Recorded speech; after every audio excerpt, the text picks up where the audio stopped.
At 03:07 hours on August 20, 1944, over the steel-colored Pacific sky south of Kyushu, the engines of a single B-29 shook the cold air. Frost clung to the inside of the cockpit windows. The bomber sat at 31,000 feet, a height Japanese searchlights could not reach. The crew felt the thin air press against their lungs, masks hissed with each breath. The aircraft vibrated as the slipstream hammered the silver skin. Below, the sea looked still and distant. A faint band of light touched the horizon. The radio crackled. The pilot steadied his hands on the control column. The bomb bay doors opened. With a deep metallic groan, the aircraft shuddered again. Loose tools rattled. The cold moved in fast. Japanese radar operators on the coast stared at empty screens. Their sets faded at this altitude. Anti-aircraft units waited for shapes that never came. The B-29 held its course, silent, high, beyond reach. The bombardier locked onto a target he could not see with his eyes. He relied on instruments and training. He felt a strange calm. She released the payload. The bombs fell into a long drop toward a war that had not yet understood what this aircraft could do. This moment was only a fragment of a larger story that stretched across oceans, factories, and the minds of commanders on both sides. If you want more stories like this, make sure to subscribe, like, and share.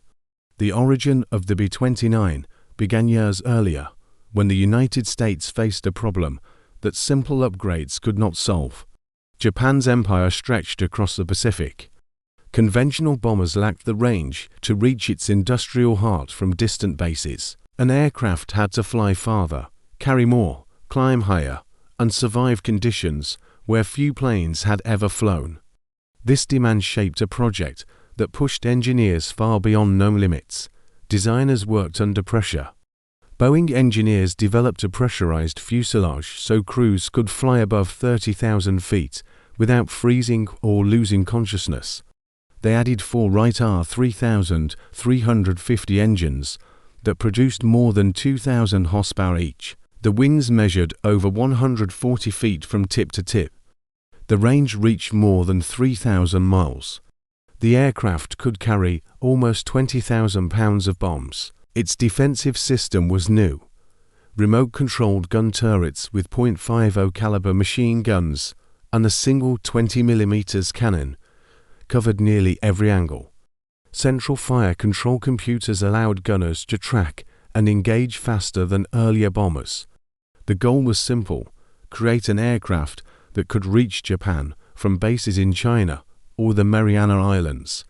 Create a bomber that could fly high enough to avoid most fighters and flak. Strategic planners expected a long war.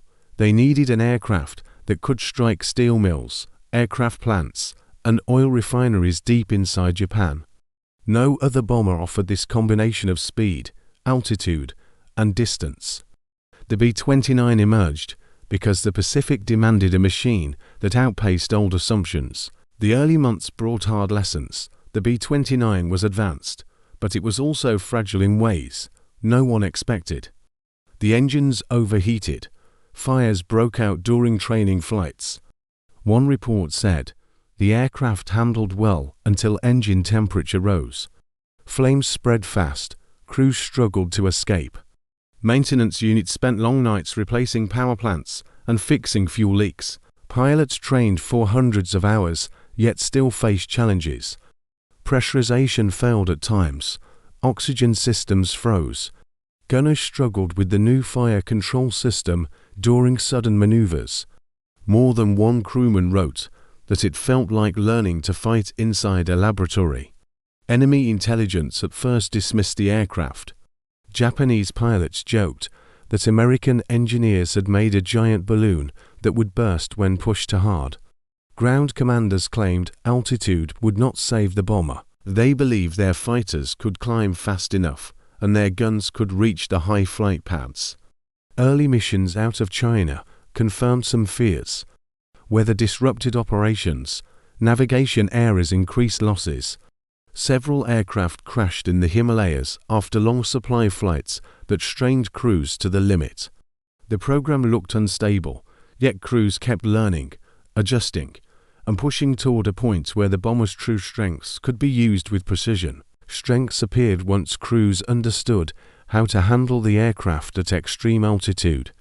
The engines performed better, with improved cooling baffles and tighter maintenance. The long wings provided lift even in thin air, letting the aircraft cruise above 30,000 feet.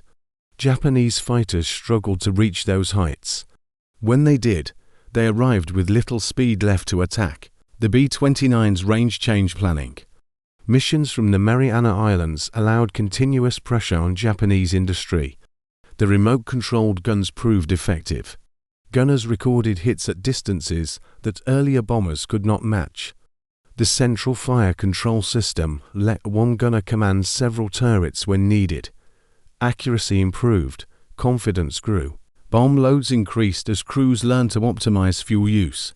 Radar bombing became reliable enough to strike targets through cloud cover. The aircraft's ability to climb out of danger after releasing bombs made it difficult for defenders to track. Crews discovered that the bomber could absorb damage. It'd still stay in the air due to strong internal bracing and redundant systems. The B-29 became not only a bomber, but a high-altitude platform that reshaped air operations in the Pacific. In November 1944, the 20th Air Force launched a mission against the Musashino aircraft plant near Tokyo. It was one of the first major strikes from the Mariana Islands. 97 B-29s took off from Saipan. Weather drifted over the target. Strong winds pushed formations off route. Some crews struggled to keep their oxygen masks clear of frost. Japanese fighters climbed in scattered waves. Pilots reported thin contrails that helped them find the bombers. Still, the aircraft flew at altitudes between 28 and 31,000 feet. Many interceptors stalled before reaching them. Inside, one B-29 named Silver Echo. The tail gunner spotted trails rising from below. Engines roared. The aircraft shook as flak burst far beneath. The pilot said, "Hold formation. Do not dive. Stay high." The bomb run was completed through cloud. Results were mixed, but crews returned with a growing sense that they had struck the capital from a place Japan could barely touch. A second major test came during January 1945 night mission over Nagoya. 130 B-29s took off. Weather again shaped the fight. Crosswinds threatened to break formation. Radar bombardiers worked with limited visibility. Japanese anti-aircraft fire intensified as radar-guided guns tracked high-altitude paths. Yet the altitude kept most shells from hitting. A few bombers suffered damage, but the majority pressed through. Factories producing parts for fighters and engines burned through the night. The mission cost several aircraft, but the shock to Japanese leadership was clear. As staff officer wrote, "They fall from a sky beyond our defense." The most dramatic engagement occurred in April 1945 when a formation of B-29s targeted the Tachikawa aircraft plant near Tokyo. Japanese pilots launched in large numbers. More than 100 fighters scrambled. The sky became sharp with movement. The bombers flew at their highest operational altitude. The temperature dropped to levels that numbed exposed skin in minutes. Frost gathered on the gun turrets. A Japanese pilot named Lt. Sagara climbed with his Ki-84 fighter. He saw distant silver shapes, shimmering in the cold light. His engine strained. At 29,000 feet, his controls felt heavy. He pushed harder. His plane shuddered. A burst of fire came from a B-29 turret. Tracers cut through the sky. Sagara rolled away. He made a second attempt. He fired a short burst. The bullets scattered across a bomber's wing, but the aircraft held. Inside the bomber, the right waist gunner shouted, returning fire. Turrets swung. The sky flickered with muzzle flashes. The formation kept its path. Bombs fell. Explosions covered the factory complexes below. Smoke rose through cloud layers. The Japanese defense mounted a fierce attack, but altitude drained their strength. Out of more than 100 attackers, few reached ideal firing positions. The bombers returned, shaken but intact. These encounters showed that the B-29's power did not rest on a single system. It came from speed, altitude, defensive coordination, and the ability to reach deep targets that reshaped Japan's war planning. The strategic and industrial impact of the B-29 was large. The United States produced more than 3,000 aircraft.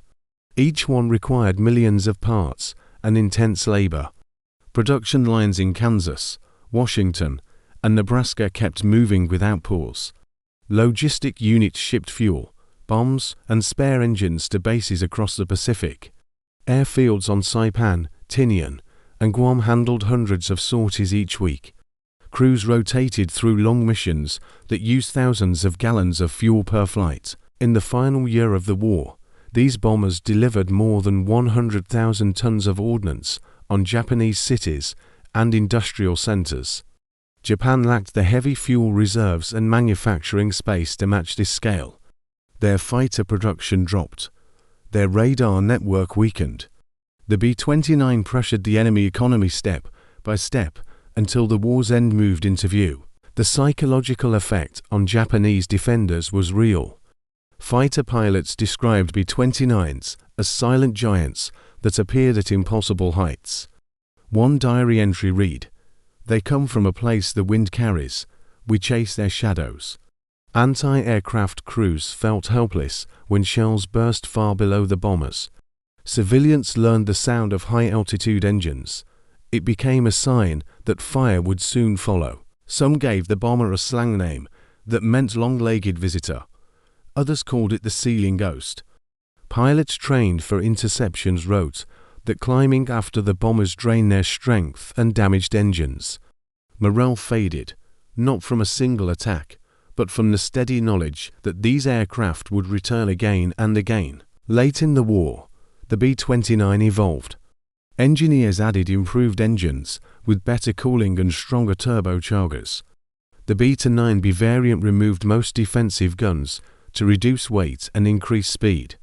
Radar bombing units refined their equipment. New tactics included low-altitude night attacks with incendiaries. Some bombers carried mines to block shipping routes. The aircraft also gained more reliable navigation gear, which allowed longer missions across empty ocean. The final form of the B-29 was a machine adapted to a wide set of tasks. Lake crews trusted their aircraft. They understood its strengths and accepted its limits. The bomber became both a high-altitude striker and a night raider. It stayed flexible until the last missions of the war. Assessing the legacy of the B-29 requires looking at numbers and consequences. These aircraft flew thousands of combat sorties. They destroyed industrial plants, docks, arsenals, and transport hubs. They burned entire districts used for war production. Losses were significant, yet the bomber returned the majority of its crews home. The aircraft shaped strategy by making Japan vulnerable across its entire territory. Respect for the bomber came even from former enemies. A Japanese fighter veteran later said, "We fought hard, but the height and power of that machine were beyond us." The B-29 left a record of long-range pressure, high-altitude precision, and technical ambition. It became the symbol of an air campaign that reached across the Pacific and ended a long war.